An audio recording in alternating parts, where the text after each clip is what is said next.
This, I think, is the fourth time that the former deputy president has claimed that his life is in danger.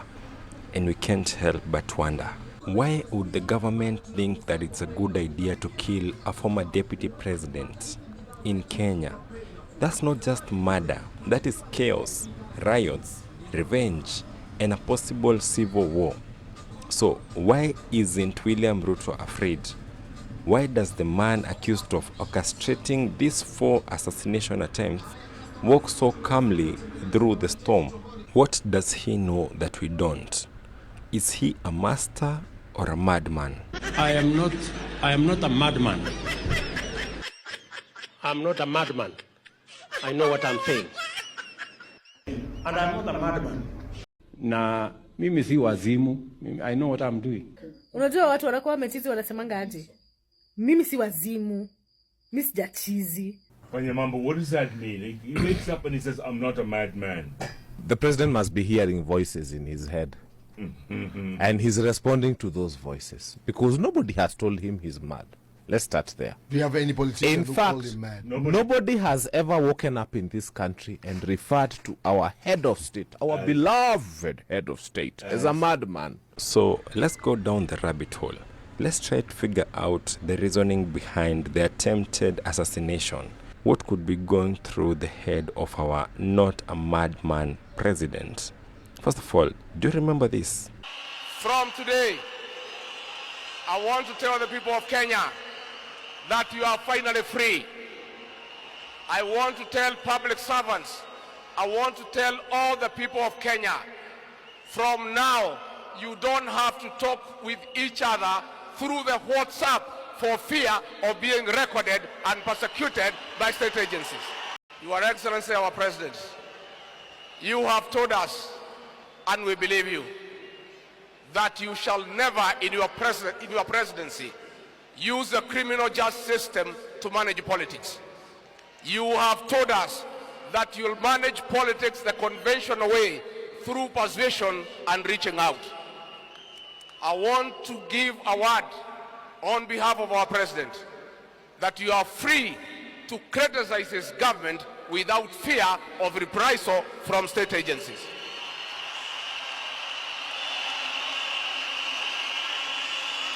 That was definitely a good dream when it lasted, or rather, until it turned into a nightmare. I want to tell the people of Kenya that I don't feel safe.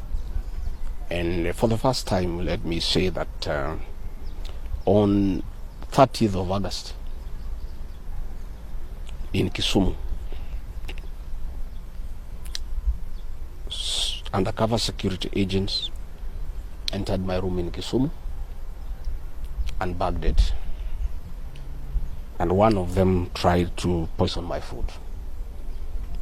But we detected it and we were able to escape the scheme. I was supposed to be killed through poisoning. Wow. I think then the better question is, what is this that William Ruto knows that makes him so sure that he can actually get away with assassinating Rigathi Gachagua? Tukiendelea mbele, rais ni kuhakikishia nikiwa hapa Kirinyaga. Watching these two now, it's very hard to imagine that once upon a time they were very close allies, because Rigathi was so important to William Samoei Ruto, because he's the man who delivered Mount Kenya to William Samoei Ruto. But then they fell out badly, and when this happened, Gachagua says that he did not only lose power, but he also became a target. Gachagua has written a letter to Inspector General of Police Douglas Kanja and of course expressing concerns over his safety, alleging that there is a plot to assassinate him. In his letter today, Gachagua outlined 6 demands that he wants Kanja to implement or be held accountable should anything happen to him. Gachagua, who cited several incidents that he claims have endangered his life, is calling for the arrest of individuals who have disrupted his public meetings. Additionally, Gachagua is demanding to be provided with security at all his public gatherings. He also wants Kanja to immediately reinstate his security detail and for the police to stop interfering with his events. Mr. Gachagua claims that they have tried to kill him 4 times, and every time the threat becomes bigger and bigger. There was the time in Limuru where the thugs attacked a funeral, but police were just standing by, seeing the former deputy president being attacked.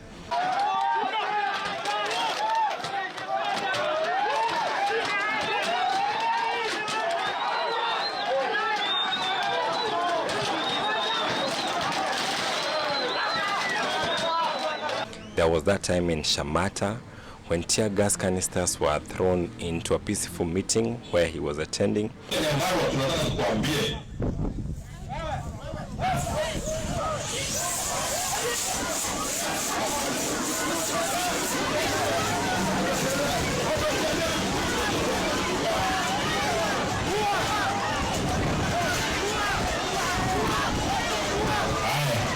And then there was that time in Nyeri where his wife was ambushed at a prayer rally.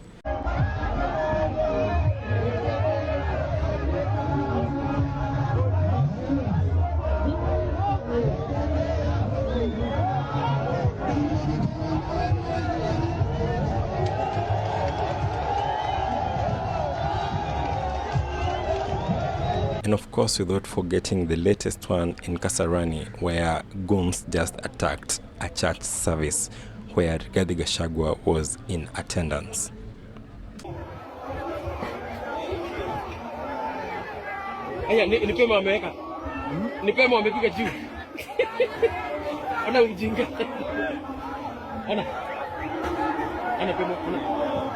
If this is true, why would Ruto take such a risk?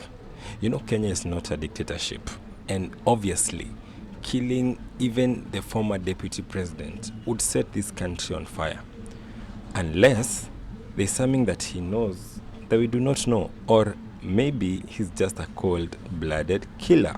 Tuliangalia vitu inafanyika na mandege hii Kenya, tukaambiwa Sifuna, ukiingia ndege hakikisha kuna mtu ya UDA pia ameingia hiyo ndege. Ndio kama kuna hasara, kama kuna hasara itapatikana, ODM ipoteze, UDA ipoteze, tutoke draw. Ndio maana nimekuja na Cheriot, hatuko pamoja. Mtu asikudanganye bwana. Niseme nisiseme. That is Sifuna, one of the people that can now be considered as the inner circle of the president, simply because Raila and Ruto are now boys, they are now buddies. But Sifuna says even he cannot take chances around the actions of William Samoei Ruto.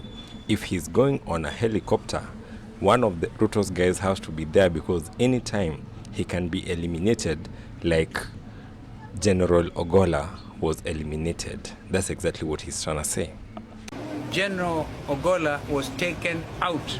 He was taken out. General Ogola was not to become the next head of our military, the CDF. So he was taken out. Before I disclose my findings, please listen to this and pay attention. Wakati kijana mmoja ambaye alikuwa kwa wale ambao walikuwa wametumwa, alikuja akachapa mshale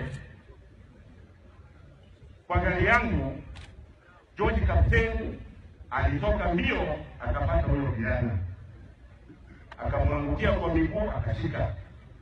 Sisi tulikuwa tunafikiri tumeshika mtu, lakini huyo kijana, rafiki yangu, ndio nikaelewa ana damu ya kuua. Alienda akageuza shingo yake akaua huyo kijana. Wale mlikuwa sabani, mnakumbuka yule aliua huyo kijana alikuwa deputy president.